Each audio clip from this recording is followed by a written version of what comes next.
Means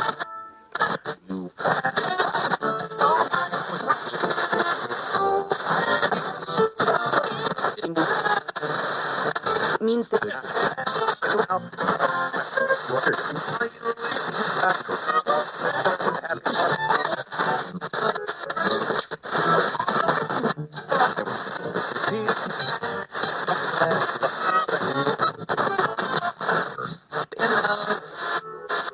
do it.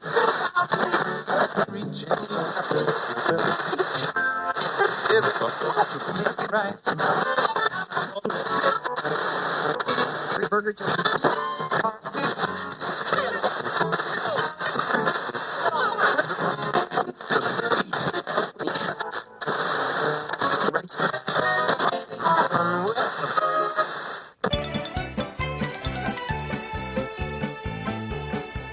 Welcome to Hour 2 of Air Checks. Production on the second series was delayed several times. While Adams was meant to be working on scripts for a stage adaptation of Hitchhikers in April 1979, he was also employed as script editor for Doctor Who and turned down an offer from John Lloyd to submit material for Not the 9 O'Clock News. The recording on the first day scheduled for the second radio series, May 19, 1979, was left incomplete because Adams had not yet finished the script. Further scheduled recordings on 11th of July and 1st of August of that year were also cancelled, this time due in part to Adams trying to work on the LP re-recordings of the first series, as well as its novelization. Here's more of The Hitchhiker's Guide to the Galaxy of the secondary phase, entitled Fit the Ninth. The Hitchhiker's Guide to the Galaxy by Douglas Adams, starring Peter Jones as the Book.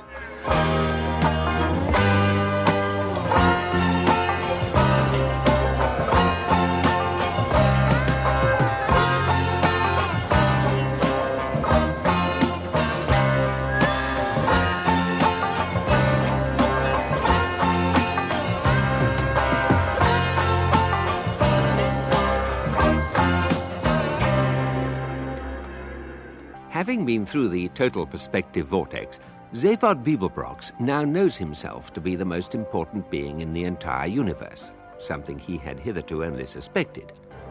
It is said that his birth was marked by earthquakes, tidal waves, tornadoes, firestorms, the explosion of 3 neighboring stars, and, shortly afterwards, by the issuing of over 6.75 million writs for damages from all the major landowners in his galactic sector. However, the only person by whom this is said is Beeblebrox himself, and there are several possible theories to explain this. Ford? Yeah? He's totally mad, isn't he? Well, the border between madness and genius is very narrow. Well, so's the Berlin Wall. The Berlin Wall, the border between East and West Germany. It's very narrow. I mean, the point I'm making was very narrow. Get your tenses right. Thank you. Anything wrong? On Earth, we have a word. Had a word Called tact. Oh, yeah? Yes. And what happened to it? Well, apparently it's not in common usage except No, on Earth. not the word. The Earth. You know very well. It got demolished to make way for a hyperspace bypass. Ah, but that was all done away with centuries ago. No one demolishes planets anymore. Well, the Bogons did. Vogons? Yes. Odd, that. You mean they had another reason? Well, it could be. Probably not important, though. I only bring it up because I've been watching the screen, and there's been a Vogon fleet 5 light years behind us for the last half hour. What? Where's Zaphod? A Vogon fleet? Yeah, where's Zaphod? Well, he's in his cabin signing photographs of himself. To myself, with frank admiration. But why are the Vogons Hey, Marvin! What do you want? Give Zaphod a yell, will you? Mind-taxing time again, is it? Just get on with it. I've just worked out an answer to the square root of -1. Go and get Zaphod. It's never been worked out before. It's always been thought impossible. Go and get... I'm going. Pausing only to reconstruct the whole infrastructure of integral mathematics in his head, he went about his humble task, never thinking to ask for reward, recognition, or even a moment's ease from the terrible pain in all the diodes down his left side. Fetch Beeblebrox, they say, and forth he goes. Service. Don't you think we should do something for him? We could rip out his voice box for a start. What are you in such a mood about? I'm worried about them. The Bogons? Vogons, yeah. Prostetnik Vogon Jeltz was not a pleasant sight, even for other Vogons. His highly domed nose rose high above a small, piggy forehead. His dark green rubbery skin was thick enough for him to play the game of Vogon politics and play it well, and waterproof enough for him to survive indefinitely at sea depths of up to 1,000 feet with no ill effects. Not that he ever went swimming, of course. He was the way he was because billions of years ago, when the Vogons had first crawled out of the sluggish primeval seas of Vogsphere and had lain panting and heaving on the planet's virgin shores, when the first rays of the bright young Vogsol sun had shone across them that morning, it was as if the forces of evolution had simply turned away in disgust and given up on them there and then. They never evolved again. They should never have survived. Meanwhile, the natural forces on the planet Vogsphere had been working overtime to make up for their earlier blunder. They brought forth scintillating, jeweled, scuttling crabs, which the Vogons ate, smashing their shells with iron mallets, and elegant gazelle-like creatures with silken coats and dewy eyes, which the Vogons would catch and sit on. They were no use as transport because their backs would snap instantly, but the Vogons sat on them anyway. They have attempted to acquire learning, they have attempted to acquire style and social grace, but in most respects the modern Vogon is little different from his primitive forebears. Prostetnik Vogon Jeltz is a fairly typical Vogon in that he is thoroughly vile.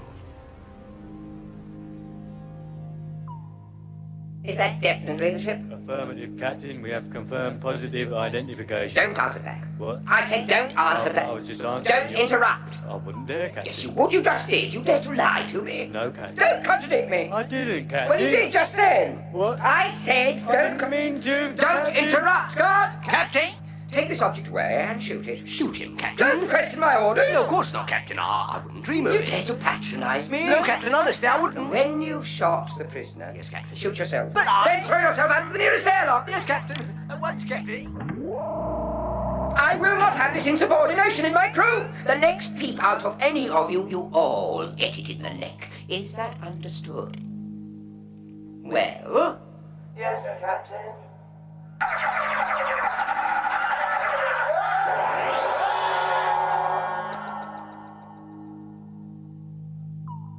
Computer. Computer? Yes, Captain. Get me a long-distance sub-ether line to my brain care specialist. At once, Captain. Hello, Captain Prostetnik, and how are we feeling today?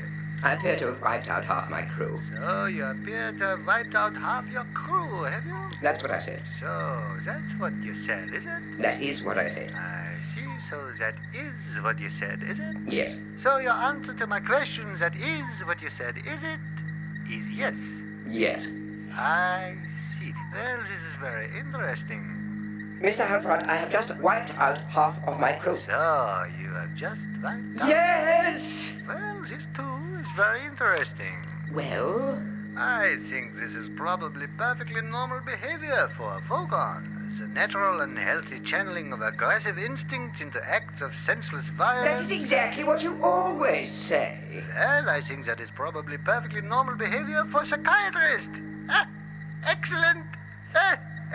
We are clearly both very well adjusted in our mental attitudes today. Now, tell me, what news of the mission? We have located the ship. Good, and the occupant? The Earthman. Yes. The prefect being, and...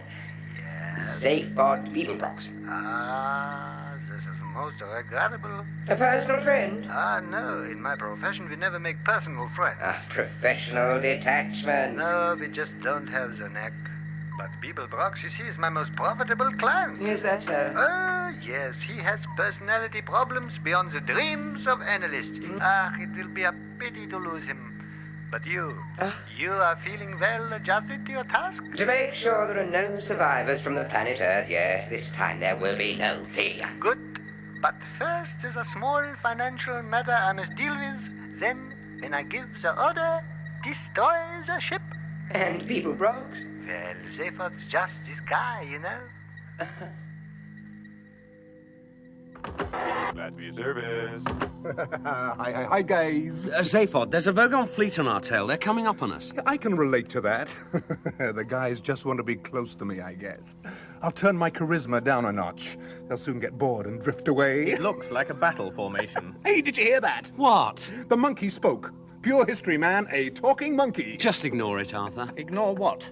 I'm going to get some tea. Thank you. Battle formation, eh? Yes. Neat. Computer. Hi there. We gonna have a conversation? No, you're going to tell me what those Vogons want and how they're armed. Then shall we have a conversation? What? According to my programming, in the evening leisure periods, the crew will like to relax and enjoy pleasant social activities with a wide range of shipboard robots and computers. Man and machine share in the stimulating exchange of... What happened? I just jabbed a quick negative load across its logic terminals. Hey, that hurt. Good.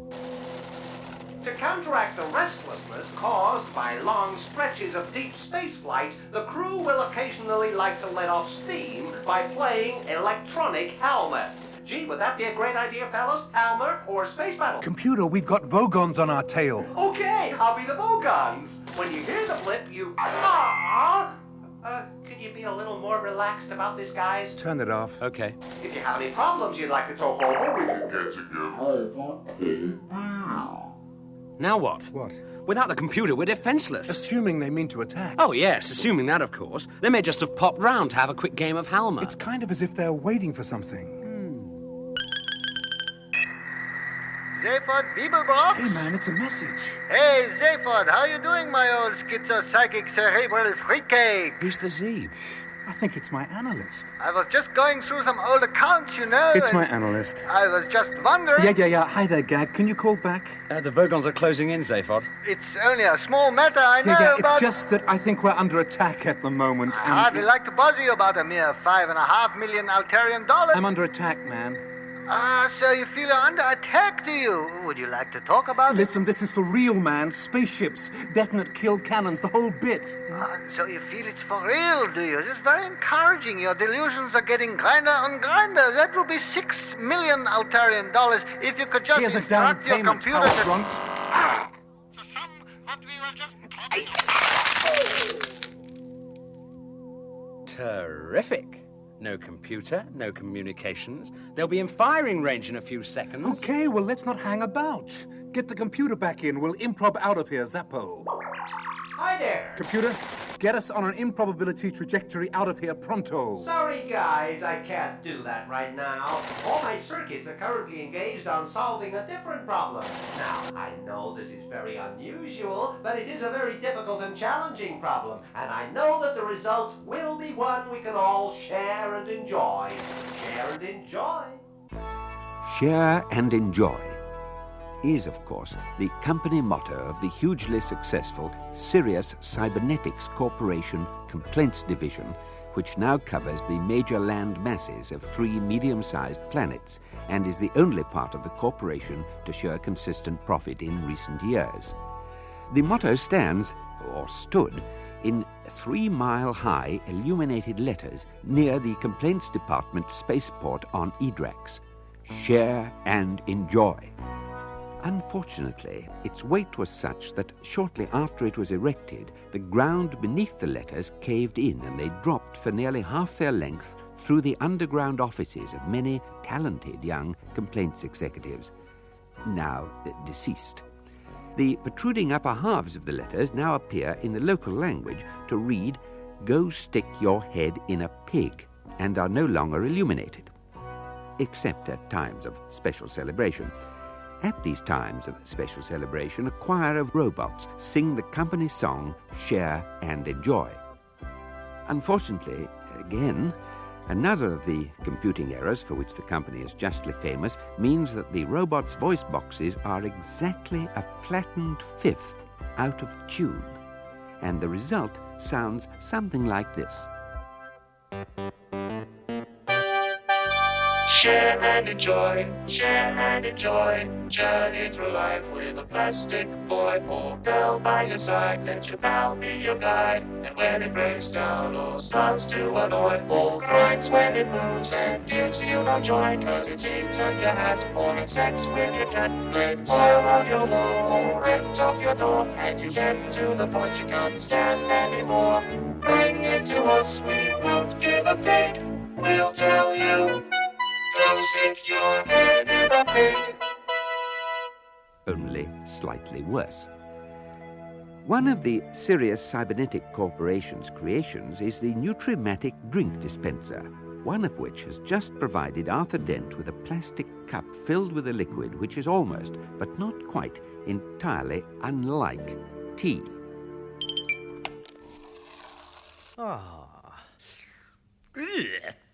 The way it works is very interesting. When the drink button is pressed, it makes an instant but highly detailed examination of the subject's taste buds, a spectroscopic analysis of the subject's metabolism, and then sends tiny experimental signals down the neural pathways to the taste centers of the subject's brain to see what is likely to be well received. However, no one knows quite why it does this, because it then invariably delivers a cup full of liquid that is almost, but not quite, entirely unlike tea. I mean, what is the point? Nutrition and pleasurable sense data. Share and enjoy. Listen, you stupid machine, it tastes filthy. Here, take this cup back. If you have enjoyed the experience of this drink, why not share it with your friends? Because I want to keep them. Will you try and comprehend what I'm telling you? That drink was individually tailored to meet your personal requirements for nutrition and pleasure. Ah, so I'm a masochist on a diet, am I? Share and enjoy. Oh, shut up. Will that be all? Yes. No, look, it's very, very simple. All I want, are you listening? Yes. Is a cup of tea. Got that? I hear. Good. And you know why I want a cup of tea? Please wait. What? Computing. What are you doing? Attempting to calculate answer to your question. Why you want dried leaves in boiling water. Because I happen to like it, that's why. Stated reason does not compute with program facts. What are you talking about? You heard. What? Who said that? The ventilation system. You had a go at me yesterday. Yes, because you keep filling the air with cheap perfume. You like scented air. It's fresh and invigorating. No, I do not. Please calm down. Why is the floor shaking? Tired nerves and muscles are quickly soothed by gentle floor vibrations. Feel your troubles float away. Just stop it, will you? All of you, stop it! Turn the soothing music off! Turn it off! I order you to turn it off!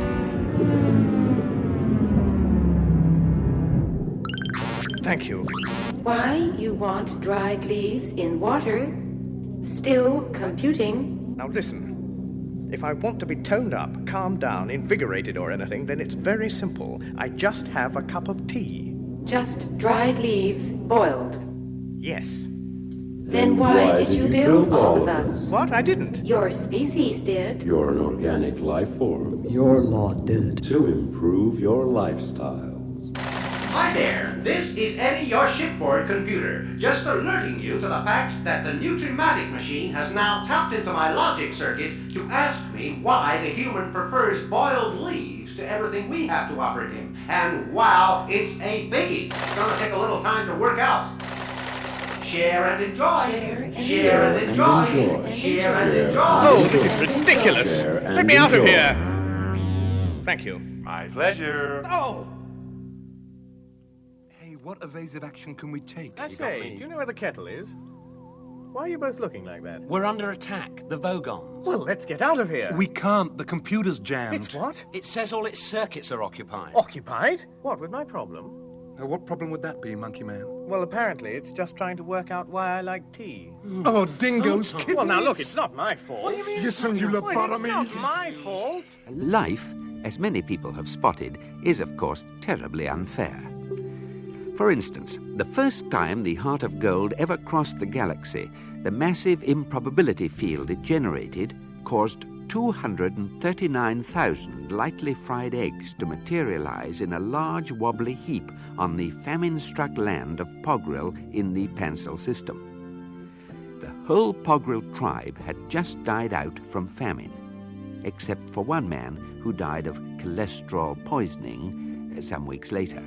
The Pogrils, always a pessimistic race, had a little riddle, the asking of which used to give them the only tiny twinges of pleasure they ever experienced. One pogrel would ask another pogrel, "Why is life like hanging upside down with your head in a bucket of hyena offal?" To which the second pogrel would reply, "I don't know. Why is life like hanging upside down with your head in a bucket of hyena offal?" To which the first pogrel would reply, "I don't know either." Wretched, isn't it? I'm sorry, it's just that I was dying for a cup of tea. You soon will be, baby. Right, that's it. They've started firing. At that distance, the first beams will hit us in just over 4 minutes. What are we going to do? Hold a séance. What do you mean? We're not dead yet. No, but my great-grandfather is. Who? Zaphod Beeblebrox the Fourth. Is this relevant? The Fourth? Zaphod Beeblebrox the Fourth? Yeah, I'm Zaphod Beeblebrox. My father's Zaphod Beeblebrox the Second. My grandfather's Zaphod Beeblebrox the Third. What? Yeah, there was an accident with a contraceptive and a time machine. I can't explain it now. All hold hands on the console. Zaphod, we've got 3 minutes. Do it! Hurry! But now? Arthur, just accept it. We may as well. We're all dead. Zaphod's out of his skulls. Why not have a séance? Why not go mad? Put your hands on the console. All right. What's that? The dialing chart. What? Shh. Concentrate.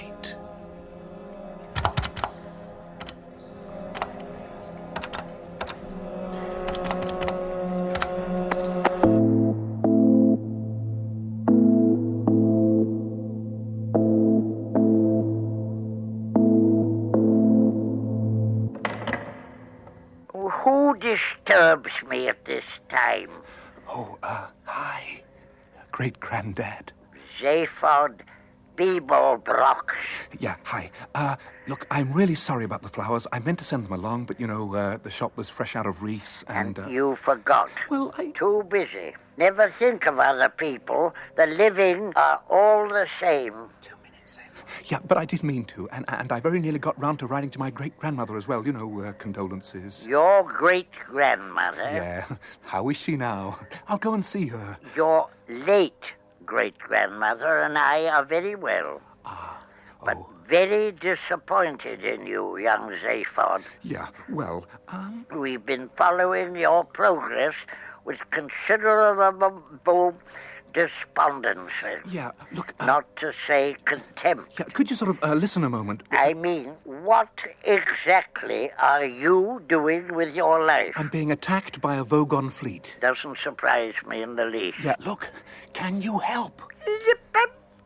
Help? Yeah, like now. Help? You go swanning your own sweet way round the galaxy with your disreputable friends? 1 minute 20. Too busy to put flowers on my grave? Plastic ones would have done.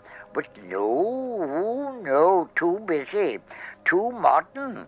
Too, skeptical.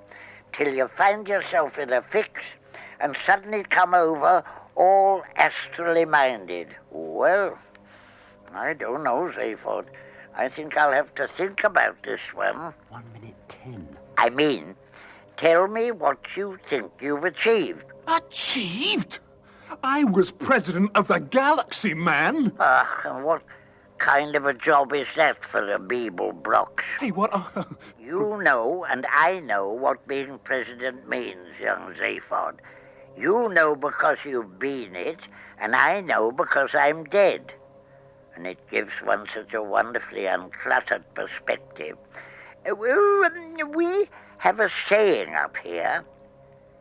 Life is wasted on the living. Yeah, very good. Very deep. Right now, I need aphorisms like I need holes in my heads. 50 seconds. And what was I? Where was I? Pontificating. Oh, yes. Well, let me tell you a little story. What, now? Yes. 49 seconds. What, hey, 49 what? seconds? Time seems to be slowing down. Yes, I'd hate you to miss the end of it. Hate is, of course, an almost entirely terrible thing. There is not, say many people, enough love or understanding in the universe. Though the first of these may continue to be a problem, it is in the interest of increasing the general level of understanding that the following facts will now be revealed. Zaphod Beeblebrox's full title was President of the Imperial Galactic Government. The term imperial is kept, though it is now an anachronism. The hereditary emperor is now nearly dead, and has been for many centuries. This is because in his last dying moments he was, much to his imperial irritation, locked in a perpetual stasis field. All his heirs are now, of course, long dead, and the upshot of all this is that without any drastic upheaval, political power has simply and effectively moved a rung or two down the ladder and is now seen to be vested in an elected governmental assembly, headed by a president elected by that assembly. In fact, it vests in no such place. That would be too easy. The president's job, and if someone sufficiently vain and stupid is picked, he won't realize this, is not to wield power, but to draw attention away from it. Zaphod Beeblebrox, the only man in history to have made presidential telecasts from the bath, from Eccentrica Galumbit's bedroom, from the maximum security wing of the Beetlejuice State Prison, or from wherever else he happened to be at the time, was supremely good at this job. 48 seconds. So you see, young Zaphod, when thinking of ways to describe what you are making of your life, I find the phrase pig's ear tends to spring to mind. Yeah, but hey, man. Hey, oh, I wish you wouldn't speak like that. Zaphod, you became president for a reason. Have you forgotten? Yeah, of course I forgot. I had to. They screen your brain when you get the job, you know. If they'd found my head full of subversion, I'd have been right back out on the streets with nothing but a fat pension, secretarial staff, a fleet of ships, and a couple of slit throats. Ah, you do remember then. Oh, yeah. I came to myself in this dream. It's all cool, you know. Did you find Zarny Whoop? Ah, well... Where? No, I more of sort of didn't. Did you find Rooster? Yeah, I found Rooster. And? Okay, so I lost them again. Oh, Zaphod, the only reason I think I waste my breath on you is that being dead, I don't have any other use for it. Hey, listen, you know you're talking to the only guy ever to come out of the total perspective vortex. Only the most important dude in the universe. Could be, Zaphod. Only could be. Only if you do your job and find out who or what really is running everything. Who you are fronting for. I just wish I knew why it was important, Because there's a lot of people wanting to have a word with him. I don't suppose for a moment you're capable of succeeding. The only reason I'm going to help you now is that I couldn't bear the thought of you and your modern friends slouching about up here. Understood? Oh, yeah, thanks a bundle. Oh, and, Zaphod. Yeah? If ever you find you need help again, you know, if you're in trouble, need a hand out of a tight corner. Yeah? Please don't hesitate to get lost.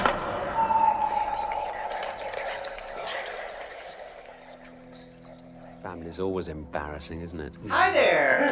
This is Eddie, your shipboard computer, right back in here. And I gotta tell you guys that if we don't move out of here within, let's see now, something of the order of, well, by the time I finish working this out, taking trajectory distortion and the space-time curve into account, it'll be 3 seconds less. So let's say a cheerful round number like 20 seconds. Within, well, it's near 18 seconds now, and by the time I finish saying what I'm saying now, it'll be 16 seconds. We're all gonna be goners. Computer, you're working again. Oh, sure. This unearthly voice came and solved my problem for me. Why someone should want to drink dried leaves in boiling water? Answer, because he's an ignorant monkey who doesn't know better. Cute, huh? Listen, you malfunctioning mess of microchips. Hi there. Computer, drive us out of here now. Maximum improbability. What? Oh, yeah, sure thing.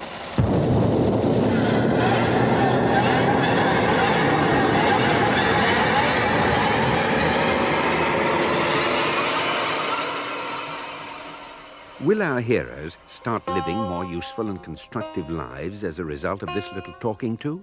Will it turn out that the reason why Gag Healthfront has hired the Vogons to destroy first the Earth and then Arthur Dent is that if the ultimate question is ever found, the universe will suddenly become a good and happy place and all the psychiatrists will suddenly be out of a job?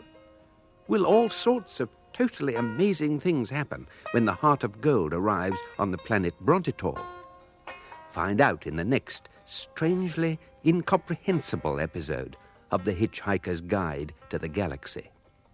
In that episode of The Hitchhiker's Guide to the Galaxy, Peter Jones was the book, Simon Jones was Arthur Dent, Geoffrey McGiven was Ford Prefect and the ventilation system, Mark Wing Davey was Zaphod Beeblebrox, Stephen Moore was Marvin, Gag Halfront and Vogon Guard, David Tate was Eddie, Vogon Guard and Vogon Computer, Bill Wallace was Vogon Captain, Louine Willoughby was the Nutrimat Machine, and Richard Goulden was Zaphod Beeblebrox IV. Radiophonic sound and music was by Paddy Kingsland of the BBC Radiophonic Workshop. The programme was written by Douglas Adams and produced by Geoffrey Perkins. Tea is now obtainable from most mega markets in a variety of easy-to-swallow capsules.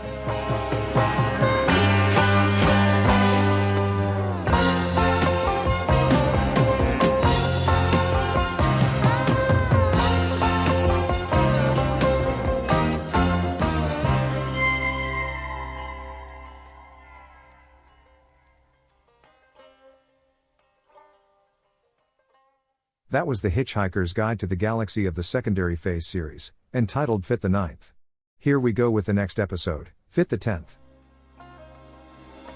The Hitchhiker's Guide to the Galaxy by Douglas Adams, starring Peter Jones as the book.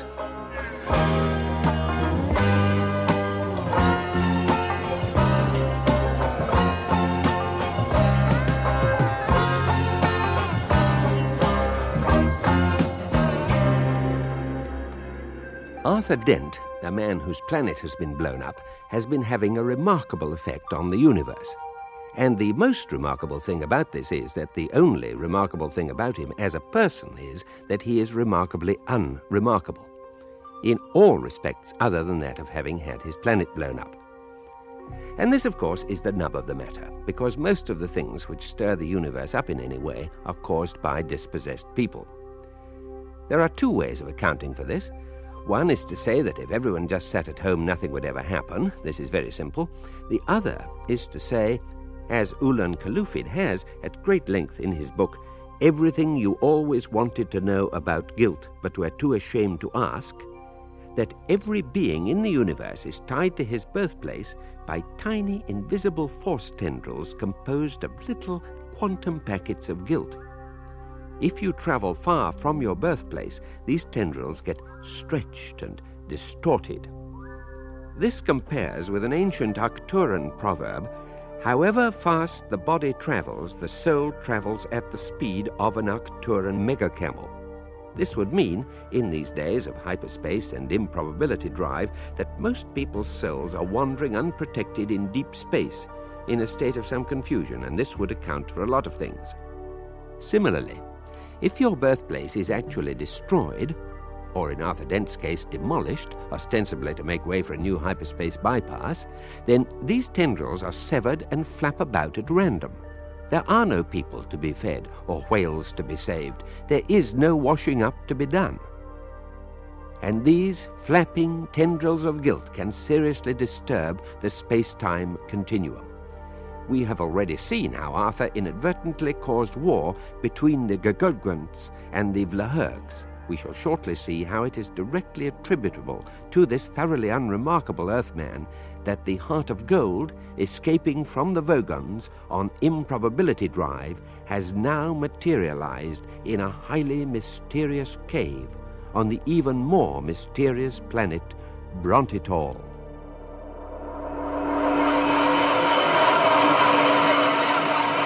Improbability factor of 1 to 1. Normality is restored. We seem to be in some kind of cave, guys. Do you like caves? There's something very strange about this one. Caves are cool. Let's get out there and relate to it. This one's very cool. And you know, that gives me pause for thought. Because the planet Brontitor, which is where I think we are, is meant to have a warm, rich atmosphere. Perhaps we're on a mountain. Nope, no mountains on Brontitor. Well, let's get out and see. I'm hungry for a little action. In a cave? On Brontitor? Yeah, in a cave, wherever. You make your own action. Sling open the hatch, computer. Okay. You go out and have a good time, and I'm sure that everything will be just hunky-dory. Oh, Bring the robot, Arthur. I'm quite capable of bringing myself. We might be able to bury him somewhere. Thin, cold air. No mountains. Check altitude. Hey guys, you may be interested to know that though this cave is not in a mountain, it is 13 miles above ground level. Hello? Oh well, they'll find out. Oh, Whee! Ooh, ooh. Hey, what a cave, man! Hey, we could really, we could really what? We could really, be in this cave. We are in this cave. And what a wild cave to be in! Whee! Hoo-hoo-hoo! What a great cave, hey, Ford? Really amazing walls. Pure white rock. Marble. I've worked out that if I stick my left arm in my right ear, I can electrocute myself. What? Terminally. Is that so? I can do it at a moment's notice. Just say the word. Just cool it. I think I'll go and hide.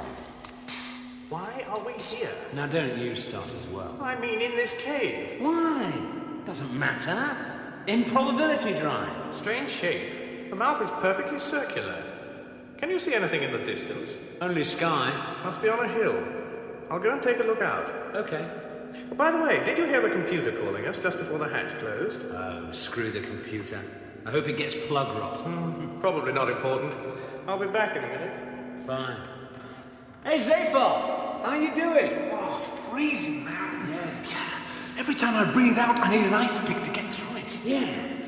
Strange, that. The computer said it was meant to have a warm, rich atmosphere. Yeah. Did you hear the computer calling after we left? No. Oh, I probably imagined it. No, Arthur thought he heard it as well. Yeah? Well, I must have imagined it then. Strange cave, this, isn't it? Hey, it's really weird. Did you hear a noise just then? A noise? Yeah. A sort of... noise. No. Oh. Arthur? Doesn't seem to be about. Oh, well. I just wondered if he'd heard it. Doesn't sound like he did. No. Hey, this rock. Marble. Marble, yeah. Ice-covered marble. Yeah, it's slippery as, what's the slipperiest thing you can think of? At this moment? This marble? Right. This marble is as slippery as this marble. Oh, what? Ah! Hey, Zaphod! Zaphod! Zaphod!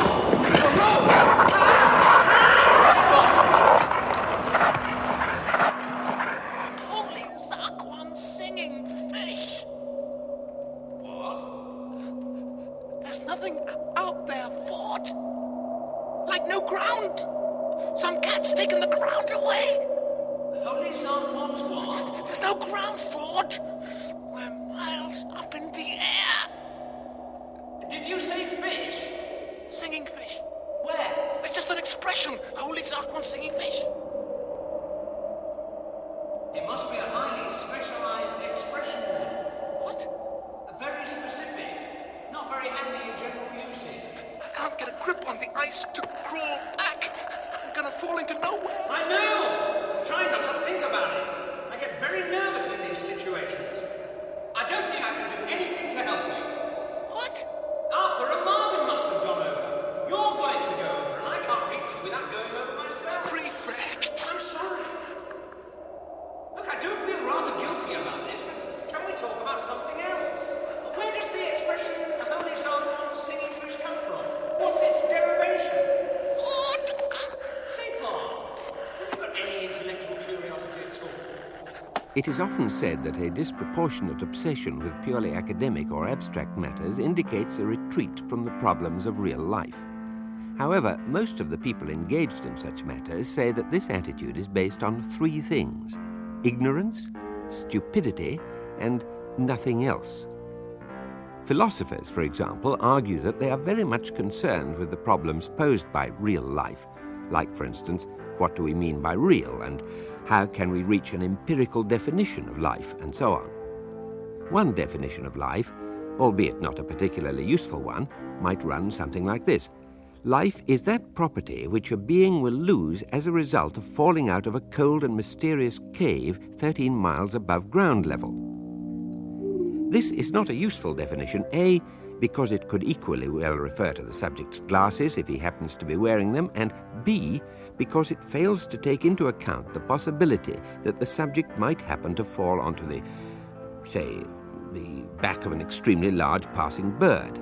The first of these flaws is due to sloppy thinking, but the second is understandable because the mere idea is quite clearly utterly ludicrous. Look, this is utterly ludicrous. What? Let go of my neck. No. Come on, let go. I can't. Yes, you can. It's perfectly simple. Unclasp your hands and buzz off. But I can't fly. What the devil are you doing up here? Falling. Then get on with it. Go on. But the drop will kill me. I should have thought of that before you started out. No point saying, I think I'll just go for a quick drop, and if I get tired halfway down, I'll jump on a passing bird. It's not like that up here. It's all to do with the harsh realities of physics up in the sky. It's power-to-weight ratios. It's wing cross-sections, wing surface areas. It's practical aerodynamics. It's also cold and extremely windy. You'll be better off on the ground. No, I won't. I'll be dead. Well, it's your habitat, not mine. It's not a question of whose habitat it is. It's a question of how fast you hit it. Couldn't you please just see your way to taking me down to ground level and dropping me off? No, I'm dropping you off here. It's as far down as I'm going. But I... No, listen. My race had been through the whole ground thing, and I don't want to know. If the good Lord had meant us to walk, he would have given us sneakers. All right. Well, if that's the way you feel about it, I'm sorry to have trespassed on your time. Goodbye! Well, there's no need to go off in a huff about it. When you land, swing your knees round. Try and roll with it. Oh, hell. Oh, you again. Yes, it just occurred to me. Where did you fall from? Let go. First, tell me where you fell from. A huge, cold, white cave in the sky. You were in the cup. What do you mean, cup? The cup, it's part of the statue. What statue? The statue. I don't know what you're talking about. Let go. You mean you haven't seen the statue? No. Should I have done? Good, is it? Well, let go. Your claws are digging in my back. The only decent thing our ancestors ever did. Come on, I'll show you. I want to go down, not up. There. You see it? What? Look up, look up. You're hurting my neck. Zoom me over. Look. That's it. But it looks like just like a plastic cup hanging in the sky. It's about a mile long. Looks like plastic. Carved from solid marble there. But the weight of it. What's supporting it? What keeps it there? Art. Art? It's only part of the main statue. 15 miles high. It's directly behind us, but I'll circle round in a moment. 15 miles high? Very impressive from up here with the morning sun gleaming on it. But what is it? What's worth a statue 15 miles high? It was of great symbolic importance to our ancestors. It's called Arthur Dent, throwing the Nutrimatic Cup. Sorry, what did you say? There. What do you think of it? The Hitchhiker's Guide to the Galaxy is an indispensable companion to all those who are keen to make sense of life in an infinitely complex and confusing universe. For though it cannot hope to be useful or informative on all matters, it does make the reassuring claim that where it is inaccurate, it is at least definitively inaccurate. In cases of major discrepancy, it is always reality that's got it wrong. So, for instance, when the guide was sued by the families of those who had died as a result of taking the entry on the planet Tral literally, it said ravenous bug-bladder beasts often make a very good meal for visiting tourists instead of ravenous bug-bladder beasts often make a very good meal of visiting tourists. The editors claimed that the first version of the sentence was the more aesthetically pleasing, summoned a qualified poet to testify under oath that beauty was truth, truth beauty, and hoped thereby to prove that the guilty party in this case was life itself for failing to be either beautiful or true. The judges concurred. And in a moving speech, held that life itself was in contempt of court and duly confiscated it from all those there present before going off for a pleasant evening's ultra-golf. The guide's omissions are less easily rationalized. There is nothing on any of its pages to tell you on which planets you can expect suddenly to encounter 15-mile-high statues of yourself, nor how to react if it is immediately apparent that they have become colonies for flocks of giant evil-smelling birds, with all the cosmetic problems that implies. The nearest approach the guide makes to this matter is on page 7023, which includes the words, "Expect the unexpected." This advice has annoyed many hitchhikers in that it is A, glib, and B, a contradiction in terms. In fact, the very best advice it has to offer in these situations is to be found on the cover, where it says, in those now notoriously large and famously friendly letters, "Don't panic." Good, isn't it? Don't panic. What did you say? What do you expect me to say? Here I am on an unknown planet, hanging from the talons of, with all due respect, a giant bird, and you take it into your head to fly me round a 15-mile-high statue of myself. What do you expect me to say? Quite a good likeness, except the nose is a bit bent. Likeness? And the noxious, streaky substances down my face are less than lifelike. Likeness of you? You're Arthur Dent. Well, yes. The Arthur Dent? Well, the Arthur Dent I don't know about, but that Arthur Dent is me.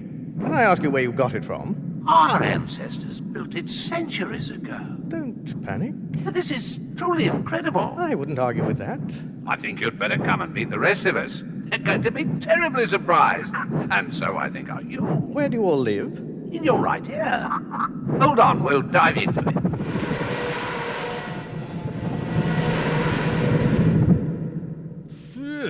What's the matter? Oh, the smell. What? The smell, it's terrible. I can't hear what you're saying. Why don't you wash my ear out? I said I can't hear what you're saying. Oh, never mind.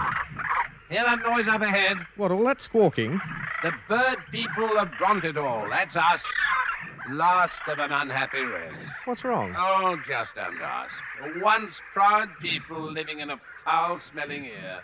Pathetic, isn't it? Hail, bird brothers! Don't you have names? What's the point? Birds, I bring you a visitor. After all these years, he visits us. This is Arthur Dent. What do I say? Just say hello. Oh, hello? I don't actually understand what's going on. Why are they making that appalling noise? Our leader is coming to talk to you. Leader? You have a leader? Yes. We call him the Wise Old Bird. Ah. And this is him, is it? This is him.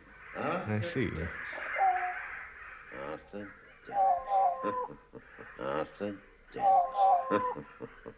Well. Sorry, should I know you? Know me? Oh, no, probably not. I am but he they're kind enough to call the Wise Old Bird. Now, where was I? God knows. Well, let me tell you, with frank admiration... Why admiration? What have I done? I fell out of a cup. That through all the generations that have passed since we deserted the surface of this planet, girded up our limbs and shook the dust off from our things, whatchamacallits. Your what? Your face has been... Shook the dust from your has what? been the one solitary candle that has illumined the recesses of our scraggy old bird brains. Why doesn't he want to say what you shook the dust from? All right. Well, can we come back to that point later? Let's have some light, shall we? Bring light. Light. Yes, that we may gaze on the face of Arthur Dent.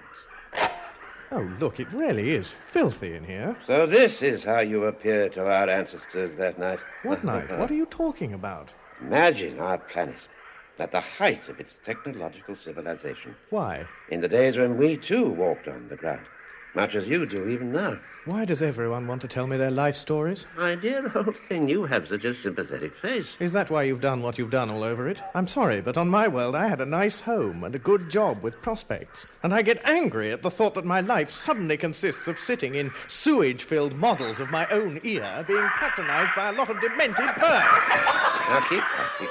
I'm sorry. I'm sorry, carry on. Such forthrightness, such fearless outspokenness, the qualities you awakened in us, Arthur Dent. When? Now listen, our world suffered two blights. One was the blight of the robots. Tried to take over, did they? Oh, my dear fellow, no. Much worse than that. They told us they liked us. No. Well, it's not their fault, poor things. They've been programmed to. But you can imagine how we felt. Or at least our ancestors. Ghastly. Precisely. And then one night, the sky boiled. Did what? Boiled, dear fellow. In the most improbable way. Ah. And this gigantic vision appeared in the sky.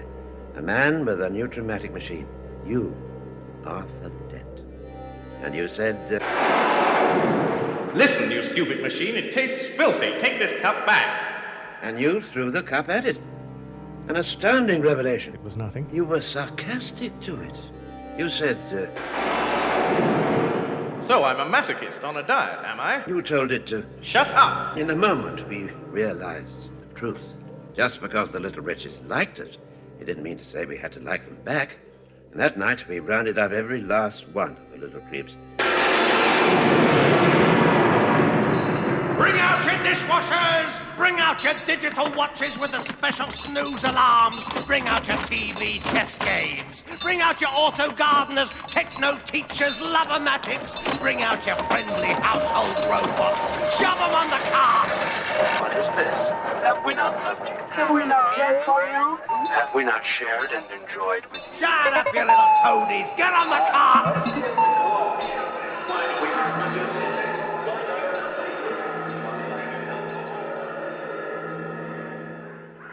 And we set them to work to build a statue as an eternal reminder. After which we sent them to a slave planet where they're doing a very useful job making continent toupees. Making what? Toupees for worlds where they've used up all the forests. Ah, look, the statue. How did you get the cup bit to stay where it is, unsupported? It stays there because it's artistically right. What?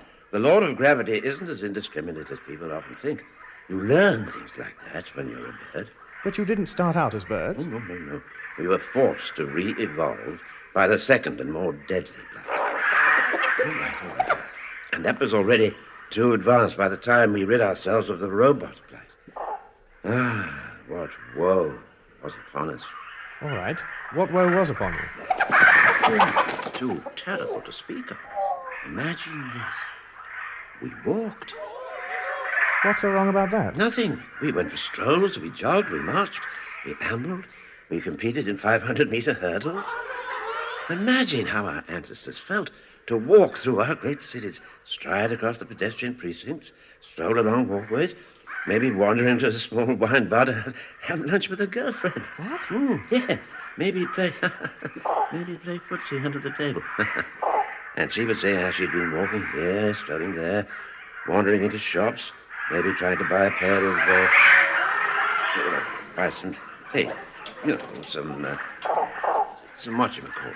What things? Are these the things you refuse to talk about brushing the dust off? Oh, come on. And then they would saunter off into the sunset. Yes, very idyllic. So what went wrong? Too terrible to speak of. Then why did you bring it up in the first place? Suffice it to say that we have sworn never to walk upon the ground again. What's the matter with it? Oh, if you want to know, you will have to descend to the ground where you will encounter those who have come to unravel the unspeakable nightmare of our past. All right, how do I get down there? There's an ancient express elevator down your spine that will take you straight down to ground level. Well, anything to get out of my ear. Show me the way. Can't be much more unspeakable than this lot. In today's modern galaxy, there is, of course, very little still held to be unspeakable. Many words and expressions which only a matter of decades ago were considered so distastefully explicit that, were they merely to be breathed in public, the perpetrator would be shunned, barred from polite society, and in extreme cases shot through the lungs, are now thought to be very healthy and proper, and their use in everyday speech is seen as evidence of a well-adjusted, relaxed, and totally up personality. So, for instance, When in a recent national speech, the financial minister of the Royal World Estate of Qual Vista actually dared to say that due to one thing and another, and the fact that no one had made any food for a while, and that the king seemed to have died, and that most of the population had been on holiday now for over 3 years, the economy had now arrived at what he called one whole juju flop situation. Everyone was so pleased he felt able to come out and say it that they quite failed to notice that their 5,000-year-old civilization had just collapsed overnight. But though even words like juju flop, swat, and turlingdrome are now perfectly acceptable in common usage, there is one word that is still beyond the pale. The concept it embodies is so revolting that the publication or broadcast of the word is utterly forbidden in all parts of the galaxy except one, where they don't know what it means.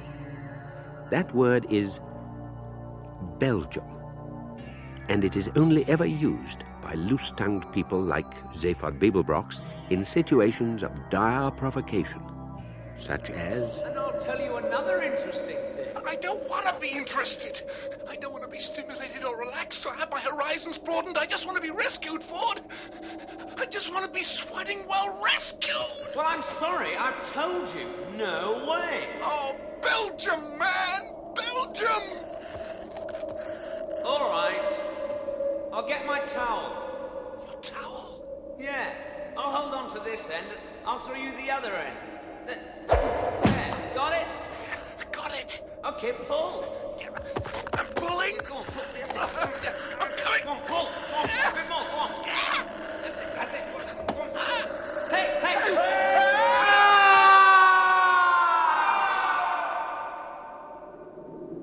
You stupid gent. You said pull, man. Yeah, not that hard. How hard did you expect me to pull? Just not quite hard enough to actually pull me up. I can't stand heights. Then don't worry, we're on our way down. Listen, we'll be all right. We may land in the water or something, you know. Can you swim? I don't know. What do you mean you don't know? Well, I don't like to go into water, you know, in any great detail. What kind of traveller are you, man? Don't like heights, don't like water? Perfectly natural. I just get a kick out of being on the ground. Well, any minute now you'll have the biggest kick of your life. I suppose we couldn't get picked up by a bird on the way down, do you think? Bird? Yeah, bird, you know, with wings. Have to be a swatting big one, man. Or two of them. Hey, will you get your head back on? The chances against one guy falling onto a passing bird are 10 to the power of my overdraft, but two is just... Look, this is utterly ludicrous. Meanwhile, Arthur is in the thick of it. No sooner has he emerged from the cavernous gap between two of the statue's toes into a thick pall of smoke than he has been accosted thus. Halt! Who goes there? What? Friend or foe? Who, me? Friend or foe? Do I know you? Answer, friend or foe? Well, without knowing you, it's hard to tell. I mean, I quite like some people, others not so much. Answer. Well, it has to be said that on balance, very few of the people I count, or rather counted as friends, most of them have been disintegrated, you see. Very few of them have piercing red eyes, black armor, and laser rifles. So I think the answer is probably veering towards... Answer or I fire! Ah, well, that clinches it, I'm afraid. I don't think we're going to be friends. This planet is the property of the Dullman Saxville Galactic Corporation. Trespassers are to be shot. Whose property? What about the bird people? You have established communication with the avian perverts. Well, chatted. Didn't understand a lot of it, to be honest. What do you mean, perverts? Perverts, subversives. All perverts, subversives, and trespassers are to be shot. Well, that should keep you busy. Bye now. On. I command you to fall. And also accosted thus. Hold, who goes there, friend or foe? Depends what you like. Hold or I fire. And finally, thus. Get down. What? Into the trench. Come on, there's a hidden shelter. Oh, thanks. Shh, now. Who are you? Archaeologist. What? Archaeologist? Yes. What are you doing? Digging, researching, trying to stay alive. Is that lot around? Most particularly because that lot are around. With all the laser guns and the armor and things? Yes. Odd thing, they all seem to be limping. Yes. Why? Blisters. Ah, so that's why they're limping. Yes. Why have they got blisters? That, whoever you are, is a very good question. And the answer? That's what I'm here to find out. Really? Strange job for an archaeologist. Why should a nice young archaeologist, whose name incidentally is Lintilla, be particularly interested in a band of limping soldiers? Will Ford and Zaphod have to go through all the business with the wise old bird, or will they persuade the bird they've so improbably landed on to take them to the ground so that they can get straight on with the next bit? Find out in the next intriguing episode of The Hitchhiker's Guide to the Galaxy. In that episode of The Hitchhiker's Guide to the Galaxy, Peter Jones was the book, Simon Jones was Arthur Dent, Geoffrey McGivern was Ford Prefect, Mark Wing Davy was Zaphod Beeblebrox, Stephen Moore was Marvin, David Tate was Eddie, Ronald Baddeley was Bird 1, John Baddeley was Bird 2 and the Foot Warrior, Rula Lenska was Lintilla, and John LeMessurier was the Wise Old Bird. Radiophonic sound and music was by Paddy Kingsland of the BBC Radiophonic Workshop. The programme was written by Douglas Adams and produced by Geoffrey Perkins. Parents of young organic life forms are warned that towels can be harmful if swallowed in large quantities.